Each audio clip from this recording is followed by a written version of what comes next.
I came home that night the way I always did, quiet, steady, content in my routine. The keys jingled in my hand as I opened the door to my apartment, that small sanctuary I'd carved out over the years. Sacramento didn't offer much peace, but this place was mine. The kind of place where silence isn't empty, it's earned. I slipped off my shoes, dropped my purse on the hook by the door, and let the weight of the day melt off. A simple evening was ahead of me, microwave leftovers, a glass of wine, maybe reading the last few chapters of the book I'd been dragging along for months. That kind of life, simple, solitary, some people pitied. But I'd chosen it. No husband. No kids. Not for lack of offers, God knows the pressure had always been there, but after what happened with Daniel, and the way Mom made excuses for his lies. I'd rather have my peace than pick up someone else's broken pieces again. My phone buzzed. I didn't think much of it.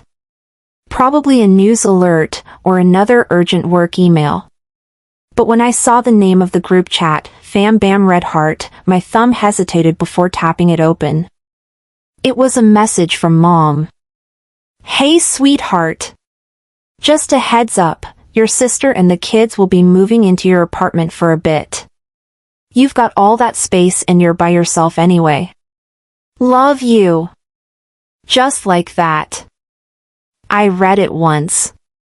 Then again.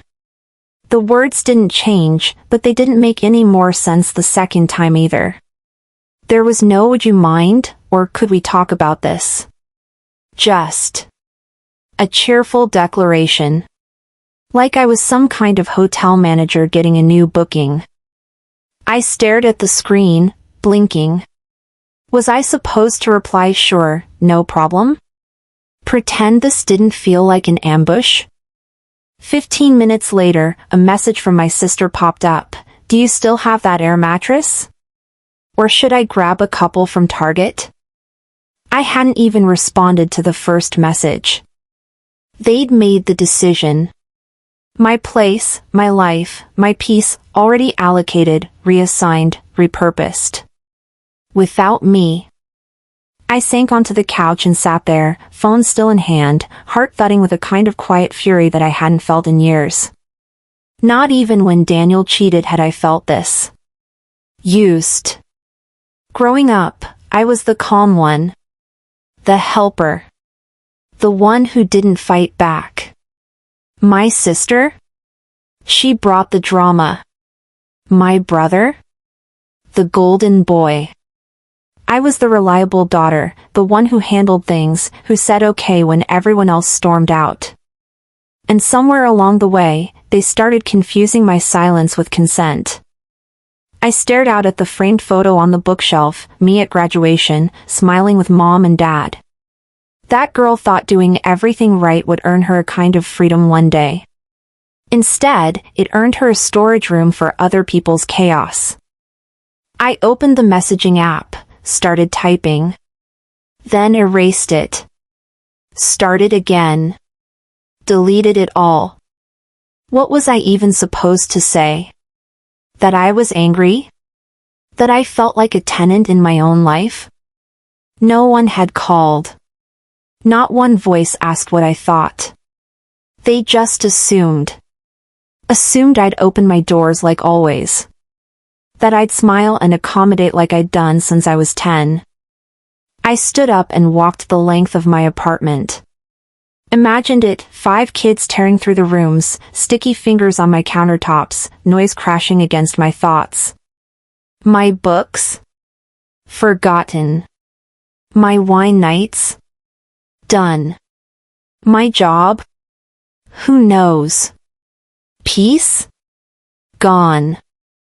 I remembered every sacrifice. The times I skipped vacations to lend them money for the mortgage. The time I missed a week of work to watch her twins while she went to Vegas with that deadbeat boyfriend. When is it my turn? I whispered. And the words felt foreign coming out of my mouth, like I wasn't even used to asking for space. For anything. There's a saying I once saw stitched on a pillow: if you don't set boundaries, others will set them for you. I'd laughed at it once in a store. But now, it didn't feel funny. I didn't say no that night. I didn't say yes either. I just didn't reply. Not out of fear. Not this time. I needed to think. At work the next day, I mentioned it to Marlene in the break room. She was a straight shooter, the kind who'd seen her own family fall apart over stuff like this. They're not just moving in, she said, after hearing the gist. They're taking over. And that hit me hard. It wasn't about space, it was about control. About assumption. About erasure. Back at home, I sat in silence. The messages still sat unread. Unanswered. They expected a yes. Maybe even counted on it. But they didn't realize something had shifted. They didn't realize that I'd been preparing for something they never saw coming. Because this time, my silence wasn't weakness. It was strategy. The next morning, I woke up to the kind of voicemail that felt like a slap dressed up in lipstick. Mom's voice chirped through the speaker, bright and unbothered, rattling off times and moving dates like it was all set in stone. Hey, sweetie. So, we're thinking this Saturday morning works best to get everyone over there. Your sister's packing now. I'll bring some snacks for the kids, won't that be fun? No question. No apology. Just the sound of someone painting over my life with a smile. I stared at the phone, barely breathing. That message. It cracked something. I could feel it, like a splinter in the chest. Not sharp enough to scream, just deep enough to stay with you. My place wasn't mine anymore. The shift had already begun. I hadn't even opened the door to them, but somehow, they were already moving in. I stood in the kitchen, staring blankly at the toaster, hearing echoes from childhood, phrases dressed up like kindness. You don't need that much room. It's only temporary. Be a good sister. Words that made you feel selfish for wanting air. I'd grown up with them. Soft manipulations, small enough to swallow. They weren't loud. Just constant. A quiet drizzle that carves canyons. I remembered every Christmas when my sister's drama hijacked the holiday. How Dad always said, let her have this. You're the mature one. And I was. I always was. But maturity, I've come to learn, is the word people use when they want you to give up your seat without complaint. Later that morning, I tried again. This time I called Dad. He picked up after the third ring, his voice flat, distracted. Hey. What's going on? I skipped the pleasantries. Why didn't anyone ask me? There was a pause. Then, we just figured you'd understand. That line, like a steel door slamming shut. I don't understand. And I don't appreciate. He cut me off, chuckling like I was overreacting. Let's not make a big deal out of this. Just try to be flexible, honey. Flexible. That's the word people use when they want you to bend until you break, then blame you for snapping. I hung up before saying something I'd regret. By early afternoon, I found out from a mutual friend, someone who worked in real estate, that my sister had already given notice to her landlord.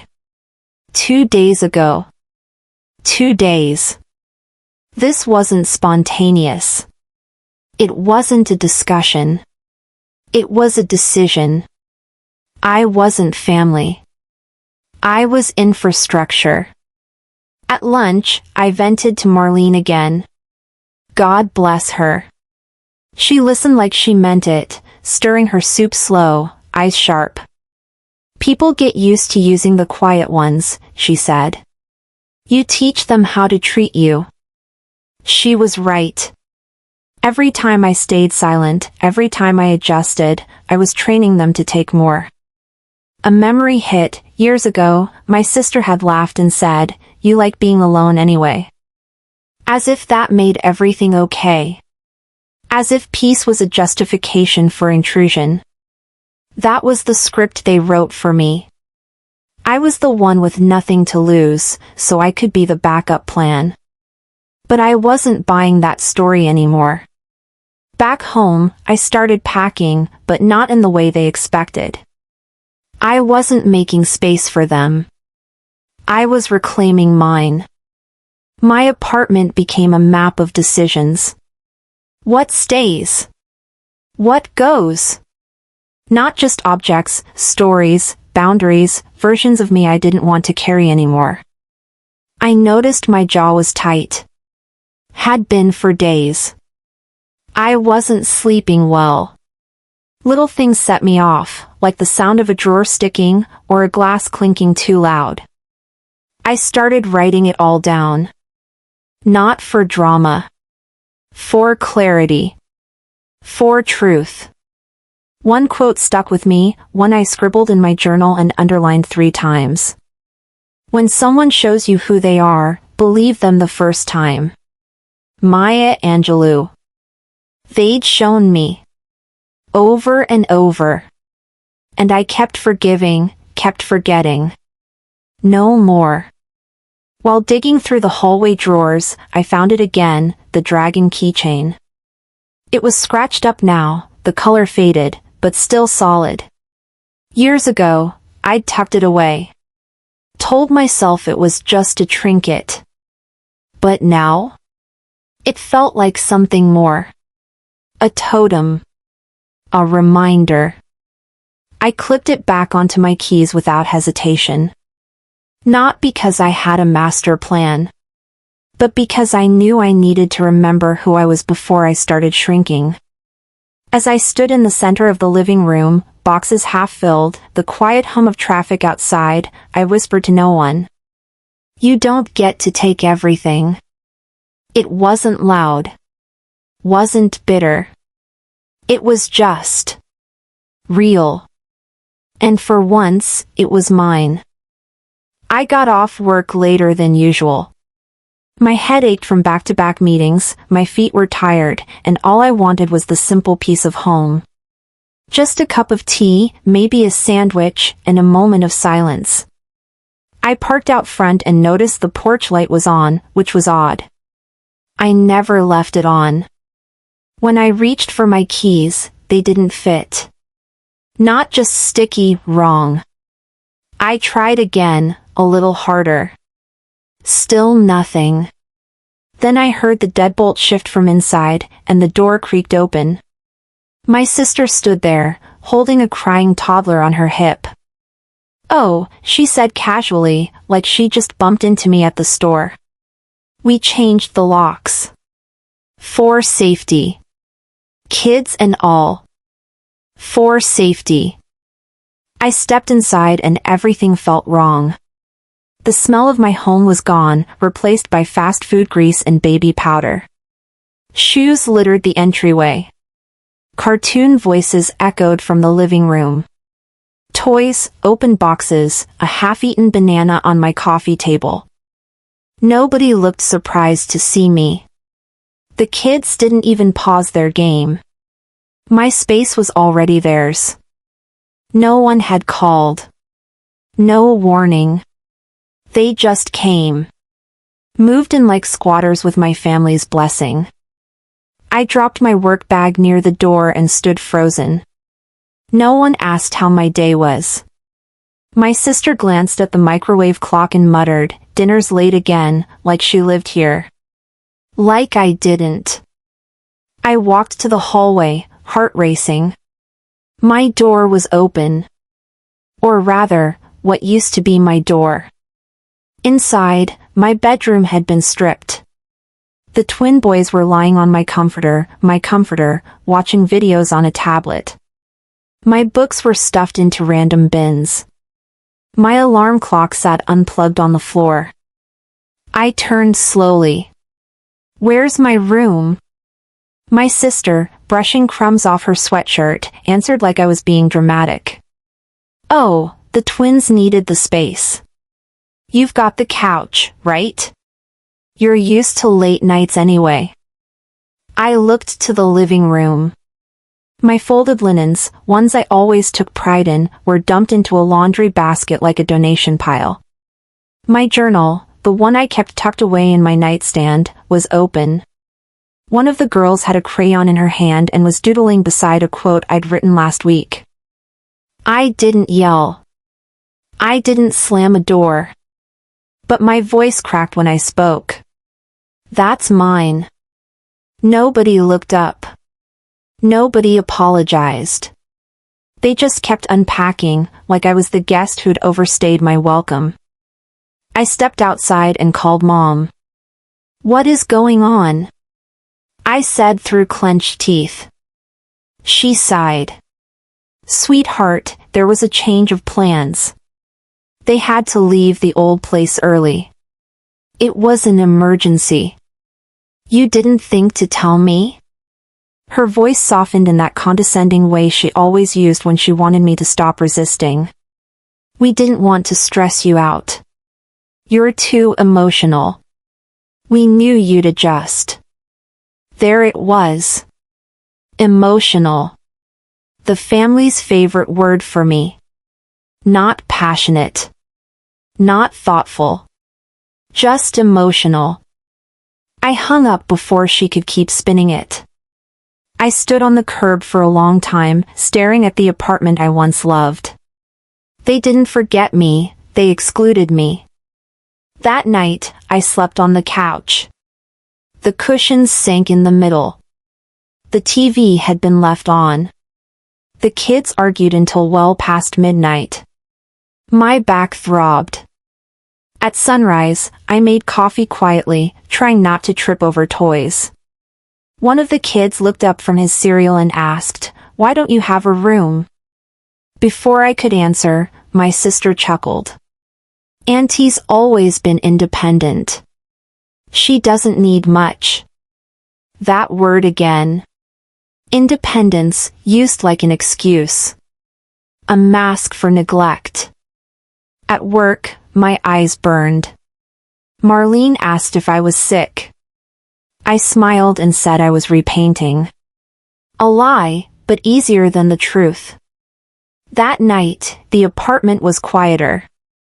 Still full, but quieter. I sat cross-legged on the floor, my journal on my lap.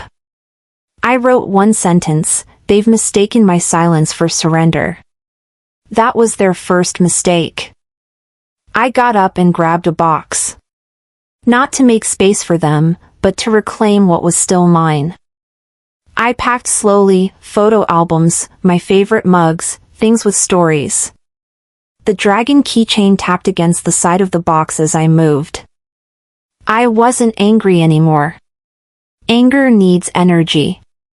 This was something else. A focused stillness. A decision. I remembered a line from Toni Morrison I'd once saved on my phone: "You wanna fly, you got to give up the stuff that weighs you down." I didn't slam any doors. I didn't give speeches. But I started folding away my life, piece by piece, not to disappear. To rise. Dad called on a Wednesday. His voice was calm, almost rehearsed. "We're all coming over Sunday," he said. "Let's talk like a family." It sounded fair enough, but I knew better. When he said talk, he meant convince. When he said family, he meant majority rules. By Sunday morning, the apartment didn't even feel like mine anymore. Still, I cleaned it. Wiped the counters, folded blankets, put the clutter away. Not for them. For me. To remember that, once upon a time, this space reflected my peace. Not their chaos. The air felt heavy all day. My sister had her kids dressed like angels, matching outfits, hair slicked, smiles rehearsed. The oldest kept whispering lines like, "Thank you for letting us stay, Auntie." The performance had started before they even knocked on the door. When the doorbell rang, my heart didn't race. It didn't break. It just steadied. I opened the door to my parents' practice smiles, that kind of warmth that hides a message underneath. Mom kissed my cheek. Dad glanced around, inspecting the space. "Looks nice," he said, as though complimenting a show home. "Not a life. Not mine." We sat down. Polite conversation first, weather, work, the kids' school. Then, as expected, the turn. Mom leaned forward, her hands clasped like a saint about to deliver mercy. "Your sister's been under so much stress. You can't imagine how hard this has been for her." I nodded slowly. "I can imagine." Dad jumped in. "And those kids. They adore you. You're such a blessing to this family." It was the same script they'd always used, gratitude as currency, guilt as leverage. When I said, "I still feel like my home doesn't belong to me anymore," the air changed. Mom frowned. Then, in one smooth motion, she pulled the oldest grandchild onto her lap. "Do you want Auntie to leave?" she asked, like a soap opera actress playing to an invisible audience. The child looked confused, then clung to her. Everyone watched me. That wasn't a question. It was a weapon dressed in affection. I exhaled slowly. "And where do you think I should sleep then? In my car?" No one answered. My sister looked at the floor. My father cleared his throat. The silence stretched. It said everything they wouldn't. Then my sister finally spoke. "Maybe it's best you move out for a bit," she said, her tone light, casual. "Just until things settle down." That was it. The final straw. I didn't raise my voice. I didn't cry. I felt something colder, sharper. Alignment. "I own this apartment," I said quietly. "You are guests. You moved in without permission. And now you're suggesting I leave?" Dad's tone snapped. "Don't make a scene." I looked straight at him. It's only a scene when someone finally says what should have been said years ago. The words hung there, heavier than anything I'd ever said to them. My sister's jaw dropped. Mom muttered something about respect. But for once, they were the ones off balance. I could see it in their eyes, the realization that I wasn't going to fold this time. I walked to the hallway closet, pulled out a roll of blue painter's tape, and tore off a strip. The sound sliced through the silence. Everyone watched as I crouched down and pressed it against the carpet, dragging a straight line across the living room floor. "This side," I said, pointing to the half with the couch and coffee table, "is mine. That side is borrowed. We'll start respecting that today." They laughed. Nervous, awkward laughter. The kind people use when they hope you're joking. I wasn't. That night, I typed up an email. Calm. Formal. Addressed to all of them. I dated it, outlined clear boundaries, shared areas, noise limits, duration of stay. No more gray lines. No more family exceptions. Then I gathered my things, moved back into the bedroom, and locked the door behind me. Sleep came easier than it had in weeks. Before turning off the light, I opened my journal and wrote. They taught me how to make room for others. But they never taught me how to protect my own.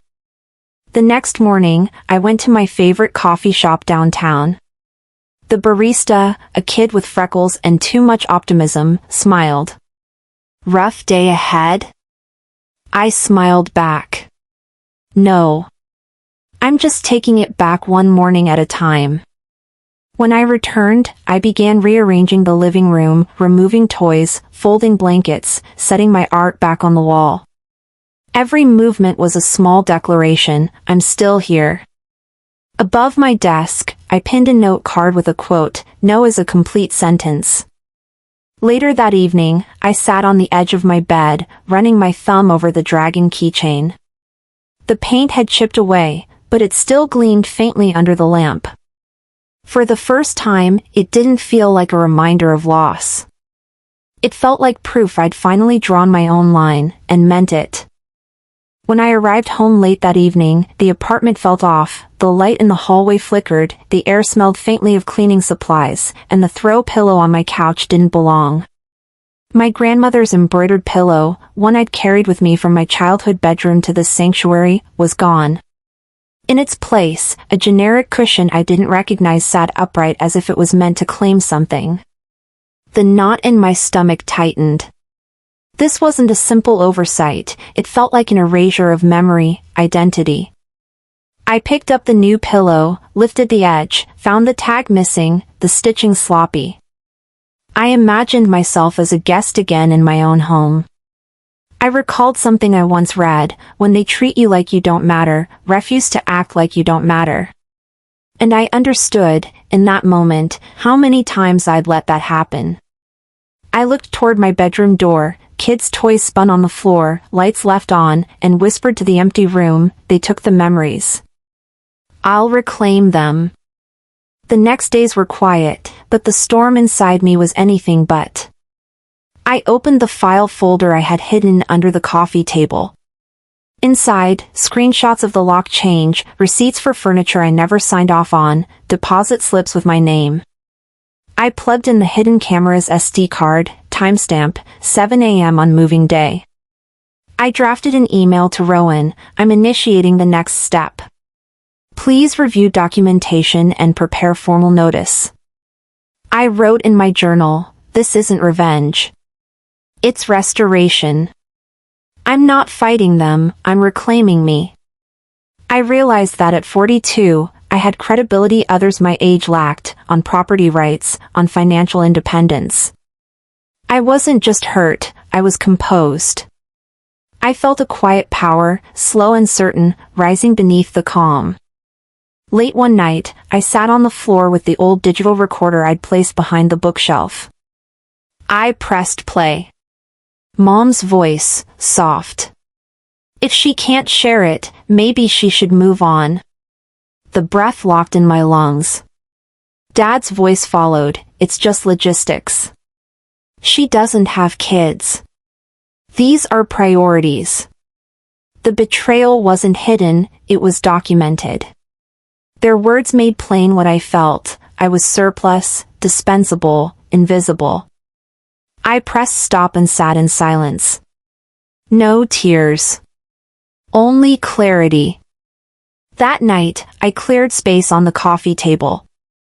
Placed the dragon keychain, scratched, faded, with the recorder beside it. Took a photo. The keychain, once a souvenir, now a symbol.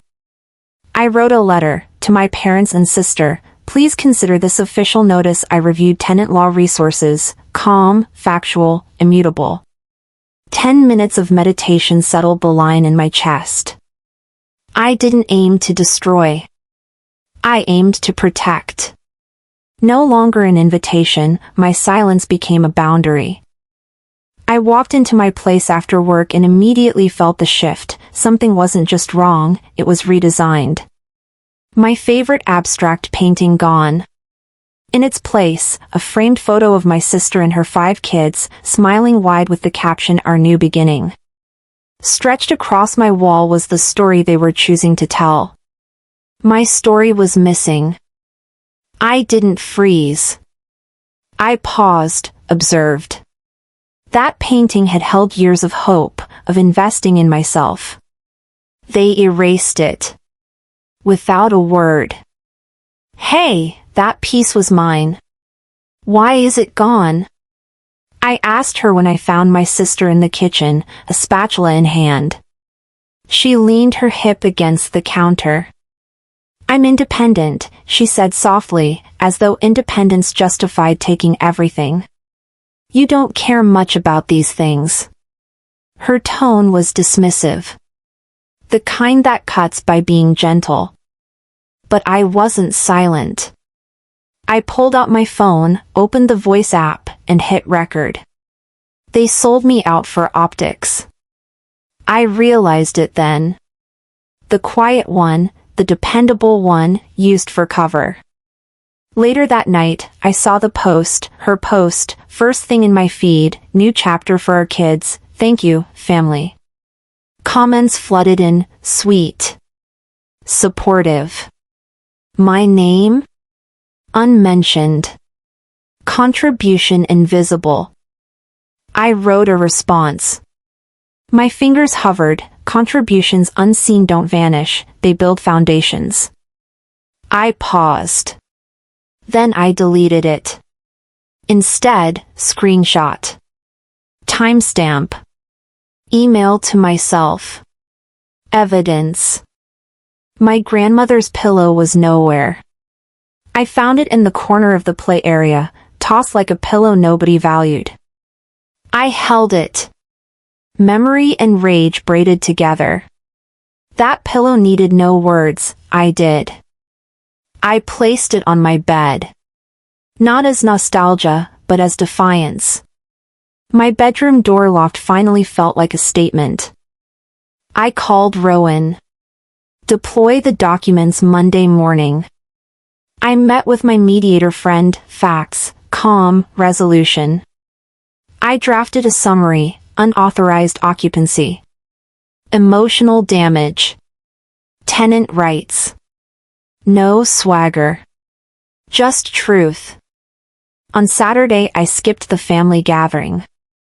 I brewed my own coffee. I wore my grandmother's keychain, a dragon I once treated as decoration. Now armor. In the mirror I said, this isn't about winning a fight. This is about keeping my soul. I wasn't loud. But I was done being the background. Thanksgiving morning was unusually quiet. I arrived earlier than anyone expected, not because I was eager, but because Rowan asked me to. The air inside the house smelled of cinnamon and turkey. Fake warmth. Candles burning too early in the day, laughter echoing through the halls like nothing had happened. I walked through rooms that used to be mine, used to be safe. There was that biscuit tin, tucked under the coffee table, still holding the sewing needles my grandmother left me when I moved in. I ran my fingers across the lid and felt a flicker of something rooted. Belonging, maybe. My sister floated by in a blur of energy and noise. Aunt Callista, can you hold Ethan for a sec? She asked without slowing down. As if I'd always been a background figure in this house, this life. I looked up and locked eyes with my parents. Mom smiled. Polite. Controlled. Dad offered a slight nod. They thought I was here to keep the peace. They had no idea the storm had already begun. My phone buzzed in my coat pocket. Rowan's name lit the screen, prepare to speak when we give the floor. I took a slow breath and looked around the room. This wasn't a trap. It was a stage. After dinner, just as dessert hit the table, I stood. Before we slice the pies, I said, I'd like to say something. My voice didn't shake. People paused. Forks hovered. I walked over to the speaker in the living room, connected my phone, and hit play. Mom's voice filled the room, calm and deliberate. If she can't share it, maybe she should move on. Then silence. Even the kids stopped squirming. My father blinked hard. That audio, that's not what I... Yes, it is, I cut in gently. It's exactly what you said. And now we all know it. Cousins shifted. Some raised their phones. I saw one recording. I didn't flinch. Let them see. I turned to Dad. The deed, I said. Hand it over. He stared like he didn't understand English. It's not a discussion anymore. I lifted my phone again. Rowan was on FaceTime, listening in, her voice coming through. Texas Property Code, Title 8, Chapter 92. Unauthorized use of property, prolonged occupancy without consent, violation. I stepped forward, steady. This isn't just my space. It's my name. My credit. My signature on every paper. My sister's voice cut in, this is our family home. No, I said, it was mine. You moved in. Without asking. Without regard. Without apology. You could feel the shift in the room. The balance tilted. This wasn't about keeping things nice anymore. It was about setting things right. I pulled an envelope from my coat. Handed it to my sister's husband. This is your new sleeping arrangement. Guest room. You stay there, or you leave. The rest of the house returns to its original owner. Mom blinked fast. Her lips trembled. She didn't defend. Didn't scold. Just stared. Regret, maybe. Recognition. Then I heard a voice I hadn't heard rise in years. My grandmother. From her seat at the end of the table. Callista has always had a home in this family, as long as you all remember that. No one moved. No one dared speak. I picked up my dragon keychain from the sideboard. Placed it next to my journal in the middle of the table. Let it rest there. A line drawn. A statement made. Then I walked toward the door. Opened it to the night. Cold air rushed in. I stepped into it, coat wrapped tight. I didn't look back. I didn't need to. I had already taken everything I came for. The morning after everything unfolded, I woke to silence so complete it almost startled me. No footsteps. No muffled arguments. No laughter echoing where it didn't belong. Just light, golden thin, filtering through the blinds, warming the floor. For the first time in months, my apartment felt like mine again. Not reclaimed through anger, but through calm. I walked barefoot across the living room, touched the edges of the coffee table I'd once used to pile evidence. Now, it only held a vase with one wildflower I'd found near the parking lot. It stood crooked but bright. I watered the ficus that had been fading by the window. You've made it through worse, I told it quietly. Maybe I was talking to myself. I scanned the bookshelf where law binders once sat. Now it held recipe journals, a photo of me at 25, and a candle that smelled of cedar. A knock at the door made me pause. I opened it and found no one. Just the mail. Among bills and grocery ads was a single envelope. No return address, but the handwriting, slanted, confident, stopped me cold. My grandmother's. The postmark was from 2 weeks before her stroke. My throat tightened. I sat on the couch, tracing the ink of my name before opening it. Inside, a letter and a folded document. Her words began, "You must know your worth before they ever do." I read slowly. "That's why I made sure your home is yours." Beneath it lay a property deed, dated, signed, notarized. She'd secured my ownership long before any argument began. My breath caught halfway between disbelief and awe. She wrote of the small things I thought no one had noticed, the way I kept working when grief sat heavy on my shoulders, the times I stood my ground and called it peace instead of pride. "You're my wildflower in concrete," she wrote. "You find sunlight even where they've paved over it." I read it 3 times. Each line felt like both blessing and closure. In the margin, she had added one last thought: don't wait for their apology to heal. Give yourself that mercy. I sat for a long time, letter in hand, eyes burning but calm. It wasn't about property anymore. It was about identity, about knowing who I was before anyone tried to define it for me. By noon, I began to move furniture. Not back to how it had been, but how it should be. I opened the curtains wide, shifted the couch toward the window, rolled up the rug that still carried the faint mark of blue painter's tape. The line was gone, the boundary remained in me. I framed my grandmother's letter and hung it near the door, where it would greet me every time I left or returned. I called Rowan, just to say thank you.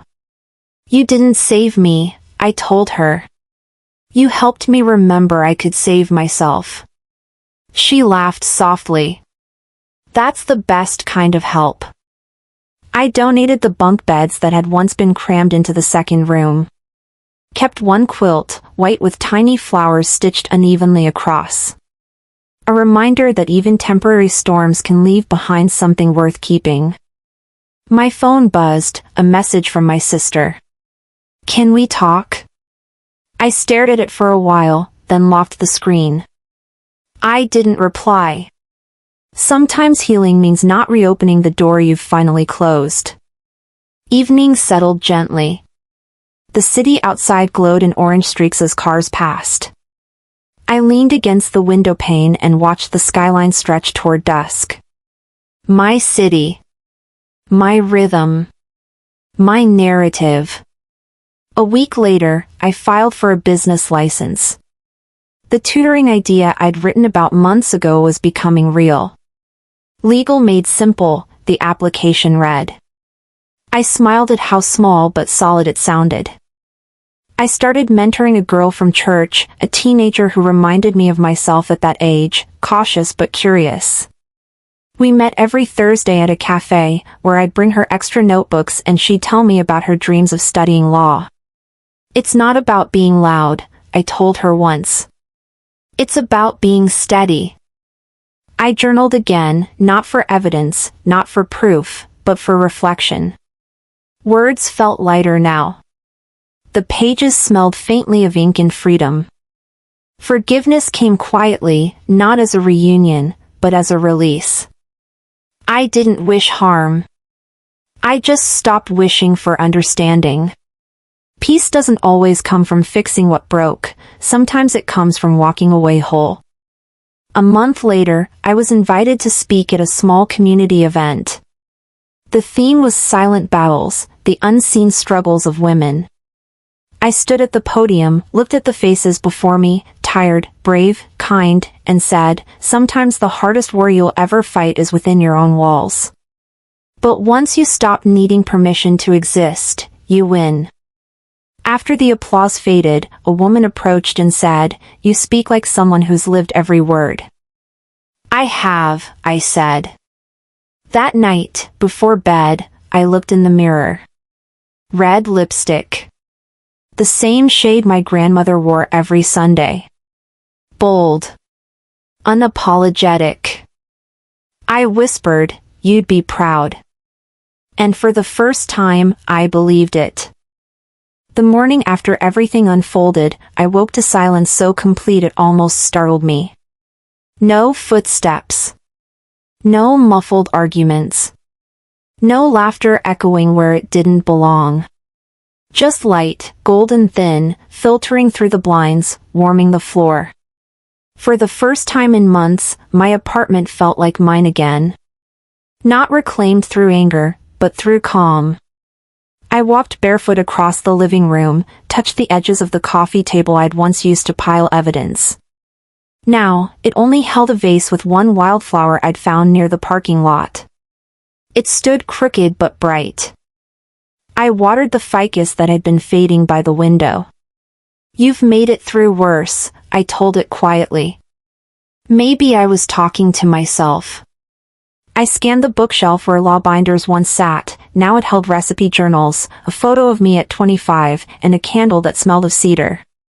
A knock at the door made me pause. I opened it and found no one. Just the mail. Among bills and grocery ads was a single envelope. No return address, but the handwriting, slanted, confident, stopped me cold. My grandmother's. The postmark was from 2 weeks before her stroke. My throat tightened. I sat on the couch, tracing the ink of my name before opening it. Inside, a letter and a folded document. Her words began, "You must know your worth before they ever do." I read slowly. "That's why I made sure your home is yours." Beneath it lay a property deed, dated, signed, notarized. She'd secured my ownership long before any argument began. My breath caught halfway between disbelief and awe. She wrote of the small things I thought no one had noticed, the way I kept working when grief sat heavy on my shoulders, the times I stood my ground and called it peace instead of pride. "You're my wildflower in concrete," she wrote. "You find sunlight even where they've paved over it." I read it 3 times. Each line felt like both blessing and closure. In the margin, she had added one last thought: don't wait for their apology to heal. Give yourself that mercy. I sat for a long time, letter in hand, eyes burning but calm. It wasn't about property anymore. It was about identity, about knowing who I was before anyone tried to define it for me. By noon, I began to move furniture. Not back to how it had been, but how it should be. I opened the curtains wide, shifted the couch toward the window, rolled up the rug that still carried the faint mark of blue painter's tape. The line was gone, the boundary remained in me. I framed my grandmother's letter and hung it near the door, where it would greet me every time I left or returned. I called Rowan, just to say thank you. "You didn't save me," I told her. "You helped me remember I could save myself." She laughed softly. "That's the best kind of help." I donated the bunk beds that had once been crammed into the second room. Kept one quilt, white with tiny flowers stitched unevenly across. A reminder that even temporary storms can leave behind something worth keeping. My phone buzzed, a message from my sister. "Can we talk?" I stared at it for a while, then locked the screen. I didn't reply.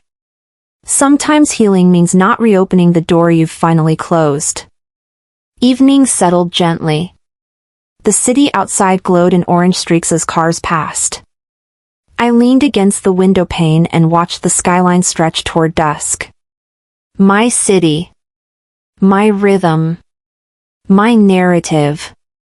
A week later, I filed for a business license. The tutoring idea I'd written about months ago was becoming real. Legal made simple, the application read. I smiled at how small but solid it sounded. I started mentoring a girl from church, a teenager who reminded me of myself at that age, cautious but curious. We met every Thursday at a cafe, where I'd bring her extra notebooks and she'd tell me about her dreams of studying law. "It's not about being loud," I told her once. "It's about being steady." I journaled again, not for evidence, not for proof, but for reflection. Words felt lighter now. The pages smelled faintly of ink and freedom. Forgiveness came quietly, not as a reunion, but as a release. I didn't wish harm. I just stopped wishing for understanding. Peace doesn't always come from fixing what broke, sometimes it comes from walking away whole. A month later, I was invited to speak at a small community event. The theme was silent battles, the unseen struggles of women. I stood at the podium, looked at the faces before me, tired, brave, kind, and said, sometimes the hardest war you'll ever fight is within your own walls. But once you stop needing permission to exist, you win. After the applause faded, a woman approached and said, "You speak like someone who's lived every word." "I have," I said. That night, before bed, I looked in the mirror. Red lipstick. The same shade my grandmother wore every Sunday. Bold. Unapologetic. I whispered, "You'd be proud." And for the first time, I believed it.